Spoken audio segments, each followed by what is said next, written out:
16 kg ganja seize చేయడం జరిగింది. ఈ 8 మందిలో 3 జూవెనైల్ అంటే less than 18 years of age ఉన్నారు, 5 మేజర్ ఉన్నారు. సో 5 మేజర్ దాంట్లో A1 లోహిత్ భరత్ అనే అతను బెంగళూరు నుంచి ఇక్కడికి గాంజా తీసుకోవడానికి రావడం జరిగింది.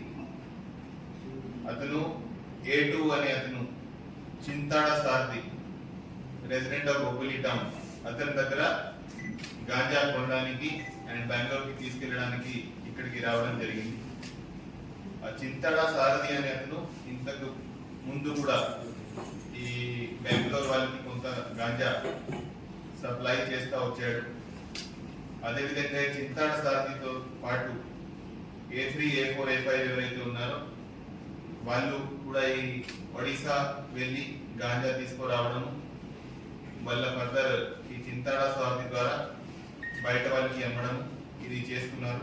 సో వాళ్ళను కూడా A3, A4, A5 Simidi Prem Kumar, Lanka Nikhil and Devupalli Chandan వీళ్ళను కూడా అరెస్ట్ చేయడం జరిగింది. అదేవిధంగా ఇంకొక అతను కూడా వీళ్ళతో పాటు ఈ అంతా ఒడిశాకి వెళ్ళి గాంజా తీసుకురావడం, ఒక మైనర్ అబ్బాయి, అతను డీటెయిల్స్ మనం డిస్క్లోజ్ చేయడం లేదు. అదేవిధంగా వాళ్ళతో పాటు ఇంకా 2 వాళ్ళు తరచుగా ఈ గాంజాకి అలవాటు పడేవారు, గాంజాకి చాలా అడిక్ట్ అయిన కన్స్యూమర్స్ ను కూడా ఈ కేసులో ముద్దాయిగా అరెస్ట్ చేయడం జరిగింది.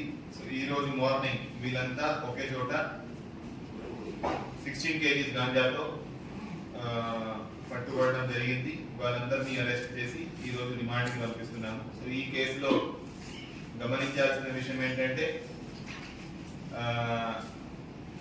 దీంట్లో ఎవరైతే లోకల్ గా ఈ పెడ్లర్స్ గా గాంజా అమ్ముతున్నారో వాళ్ళని అరెస్ట్ చేయడం జరిగింది. ఎవరైతే బెంగళూరు నుంచి గాంజా తీసుకువెళ్ళడానికి వచ్చారో వాళ్ళని అరెస్ట్ చేయడం జరిగింది. అదేవిధంగా ఎవరైతే ఈ ఒడిశా ప్రాంతానికి వెళ్ళి గాంజా తీసుకువస్తున్నారు వాళ్ళని కూడా ఈ కేసులో అరెస్ట్ చేయడం జరిగింది. ఫర్దర్ ఒడిశాలో ఎవరి నుంచి తీసుకువస్తున్నారో వాళ్ళని కూడా ఈ కేసులో ముద్దాయిగా ఇంక్లూడ్ చేసి ఫర్దర్ ఇన్వెస్టిగేషన్ వాళ్ళని కూడా అరెస్ట్ చేయడం జరుగుతుంది. సో వీళ్ళను ఈ రోజు అరెస్ట్ చేసి రిమాండ్కి పంపిస్తున్నాము. అండ్ ప్రతి గాంజా కేసులో ఈ బ్యాక్వర్డ్ లింకేజెస్, ఫార్వర్డ్ లింకేజెస్ ఎవరైతే రోల్ ప్లే చేస్తున్నారో అందరినీ ట్రేస్ చేసి అందరినీ ముద్దాయిగా చేర్చి అందరినీ అరెస్ట్ చేయడం జరుగుతుంది.